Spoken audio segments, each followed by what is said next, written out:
Cerita ini dimulai ketika sepasang suami istri sedang melakukan perjalanan ke kampung halamannya. Sebut saja nama mereka Bayu dan Julia.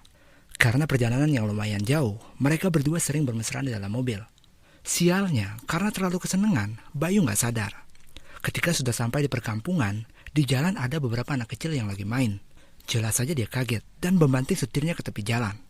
Bukannya terhindar dari masalah, Bayu justru nggak sengaja nabrak tenda preman yang kebetulan lagi mesum di pinggir jalan itu.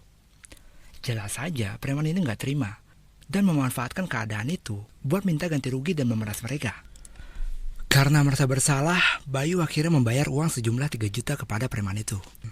Tapi ya, namanya juga preman, dia nggak puas dengan uang yang diberikan Bayu dan meminta bayaran 10 kali lipat. Merasa dia diperas, jelas saja Bayu menolak untuk memberikannya. Akhirnya terjadi adu mulut. Bahkan preman kampung itu mengancam akan memukul Bayu dengan kayu besar kalau dia nggak mau bayar lagi.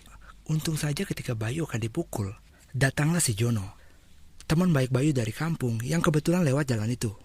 Dia membantu Bayu untuk ngelawan preman ini. Awalnya si preman kampung ini tetap nggak mau ngalah sebelum dibayar. Tapi Jono mengancam akan memanggil teman-temannya yang ada di situ jika dia nggak mau ngalah. Akhirnya mau nggak mau, preman mesum itu mengalah juga dan ngelanjutin kegiatan mesumnya.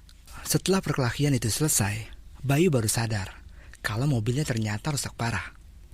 Karena nggak dapat melanjutkan perjalanan, Joko menawari mereka untuk menginap di rumahnya.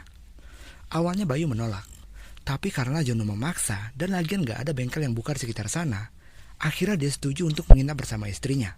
Sesampainya di rumah Jono, mereka diperlakukan seperti saudara sendiri, diberi berbagai makanan dan minuman, bahkan hingga Bayu setengah mabuk.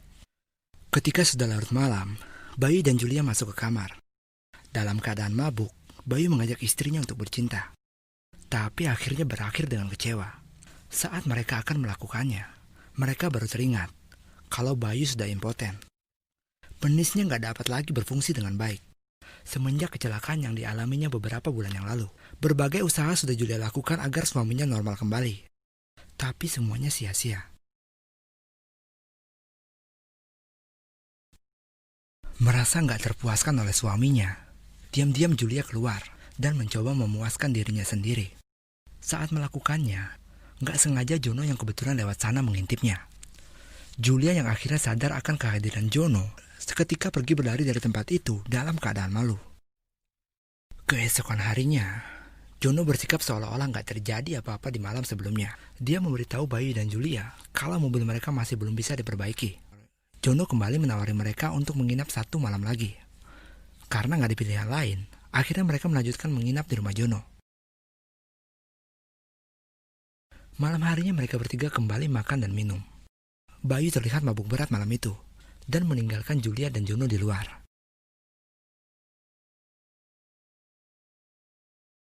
Awalnya Julia dan Jono terlihat mengobrol dengan sangat akrab.